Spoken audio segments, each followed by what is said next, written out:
Halo semuanya, perkenalkan nama saya Raffi Dudo Putra dengan 3 digit 51010. Pada kesempatan kali ini saya akan menjelaskan hasil dari praktikum sistem pengendali elektrik kelas A dengan judul modul metode kontrol BLDC motor menggunakan 6 step sine wave juga space vector atau SVPWM. Jadi pada slide pertama saya akan menjelaskan apa sih motor BLDC itu.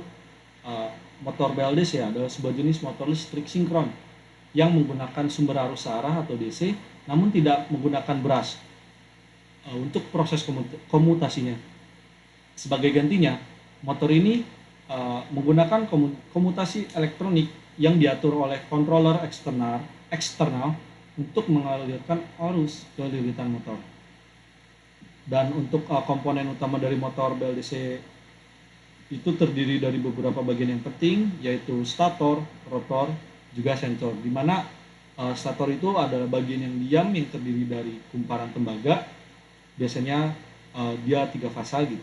Lalu terdapat rotor, di mana bagian yang berputar yang terbuat dari magnet permanen.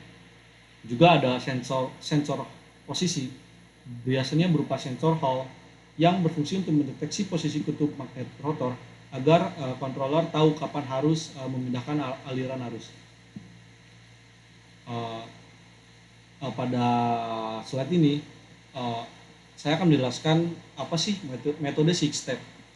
Pada metode ini, inverter memperlakukan putaran motor dalam 6 langkah diskrit per siklus listrik 360 derajat, di mana pada setiap langkah atau 60 derajat arusnya akan dialirkan secara kaku gitu. Jadi cara kerjanya setiap langkah hanya 2 fasa gitu yang aktif, di mana satu yang terhubung ke positif DC plus dan satunya ke GND, dan fasa ketiganya akan mati gitu atau floating. Contoh urutannya di sini ada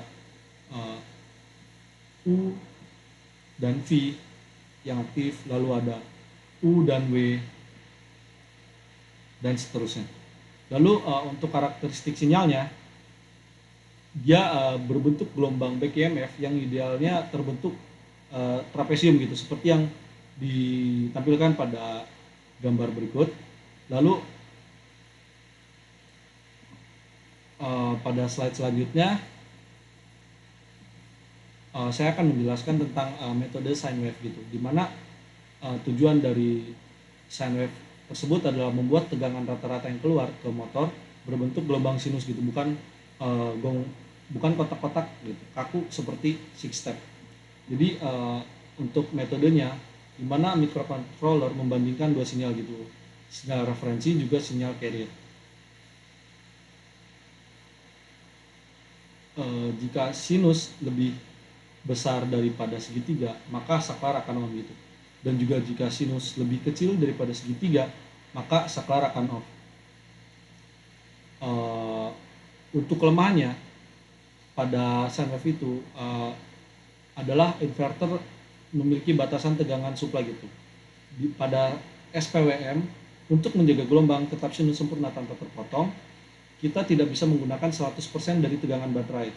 Kita tetap akan membuang sekitar 15% dari potensi tegangan tersebut. Dan di sini kita dapat melihat tampilan dari contoh gelombangnya gitu, di mana sinyal PWM itu adalah gelombang merah dan hijau yang membentuk komponen sinus jika ditambah ini.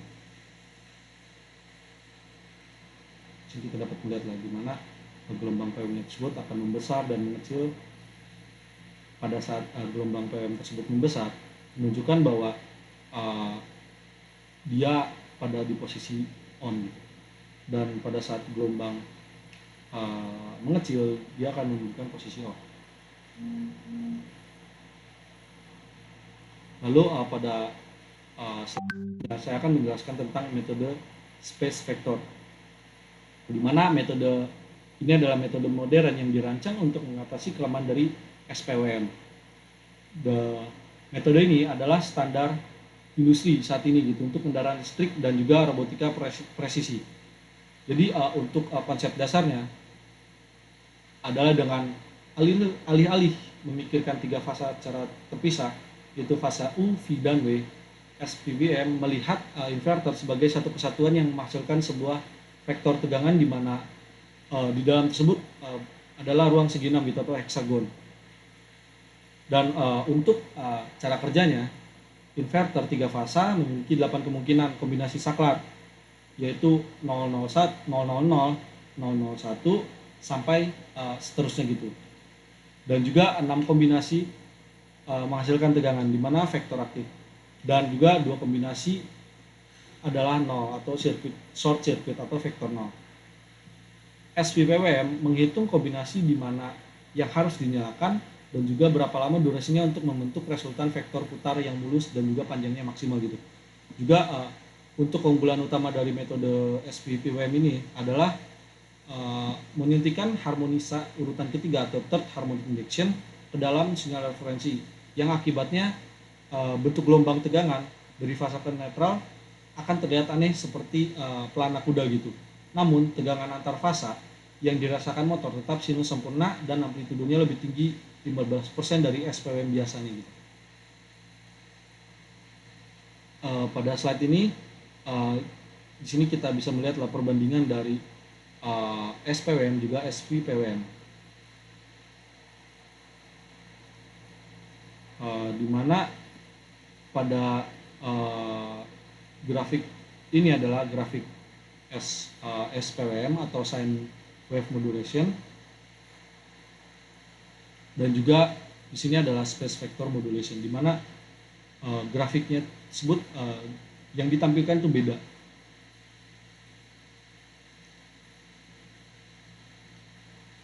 Ya, kita bisa melihatlah bahwa pada SVPWM tersebut menghasilkan tegangan yang lebih sempurna dibandingkan pada SPWM.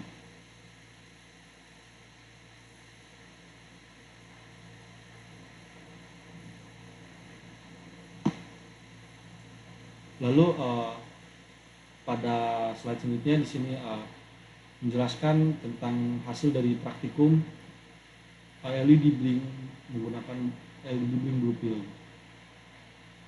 Di sini codingannya kita bisa lihat sini terdapat pin mode, pin 13 sebagai output, juga digital white atau untuk LED on dan juga LED off.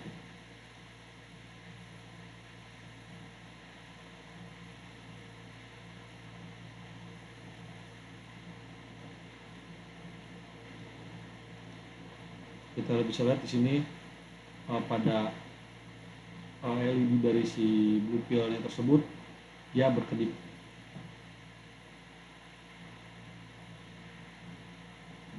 Kita bisa lihat. Oke, di selanjutnya adalah tes ESC.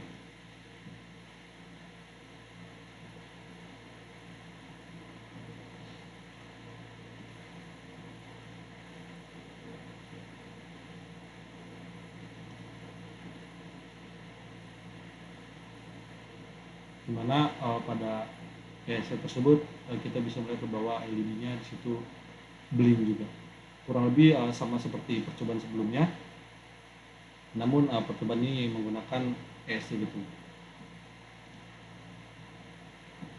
Lalu di percobaan selanjutnya percobaan menggunakan metode 6 step.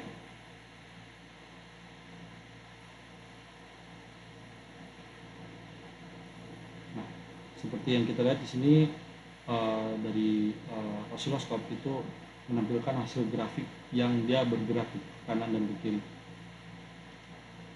Dan di sini terdapat beberapa panel seperti startup speed, juga dead time-nya.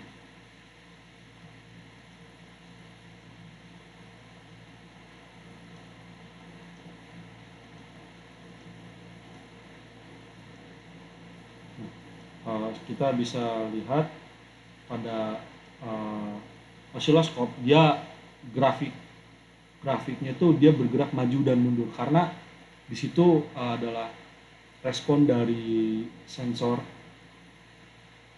mengetahui posisi rotor itu sendiri. Lalu bergerak ke kanan dan kiri. Oke, pada percobaan selanjutnya adalah percobaan pakai 2 gelombang sih. SPE. Ini rangkaian 23. Ini kita Coba naik turun, turun naik. Bergantung. Versi.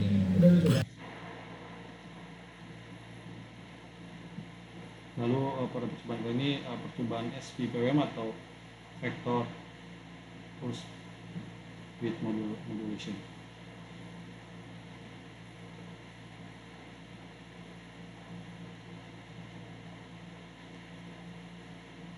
Dan ini untuk hasil osiloskopnya, walaupun dia tidak berbentuk seperti yang seharusnya, malah lebih cenderung banyak noise yang diakibatkan oleh probe pada osiloskop untuk mendeteksi arus outputnya itu terjadi sebuah kesalahan, menjadi hasil grafiknya seperti ini menunjukkan pada osiloskop.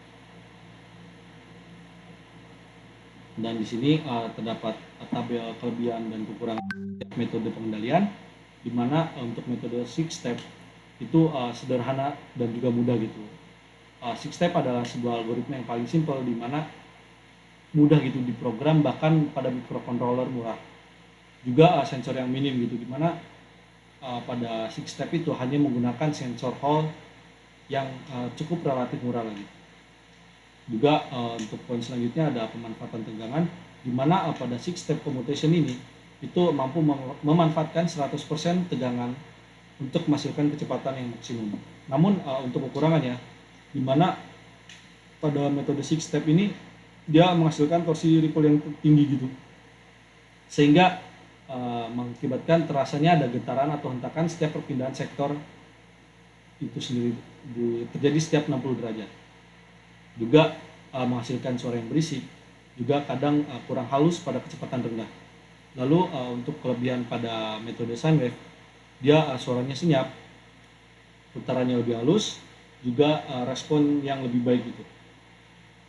Namun untuk kekurangannya, di mana untuk pemanfaatan tegangannya dia tidak sebagus 6 step, juga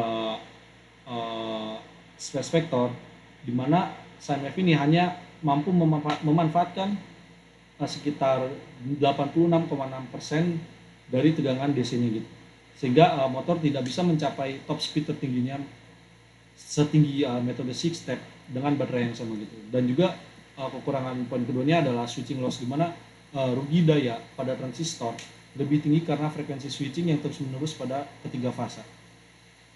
Lalu untuk kelebihan dari SPPWM atau space vector adalah efisiensi tegangan yang lebih tinggi, di mana space vector itu dia memanfaatkan tegangan DC boost 15% lebih baik daripada SPWM yang biasa, mendekati kemampuan 6 step tapi tetap halus gitu.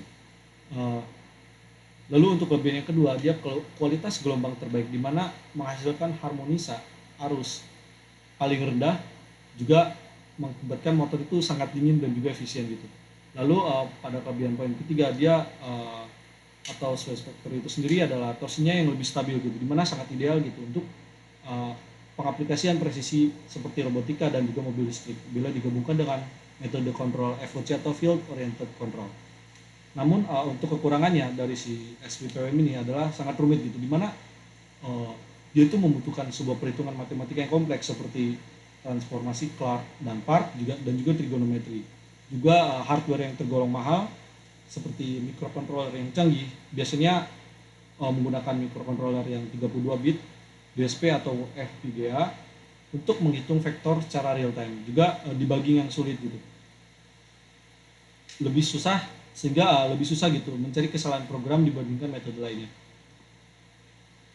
Mungkin cukup segitu saja hasil dari presentasi kali ini. Terima kasih.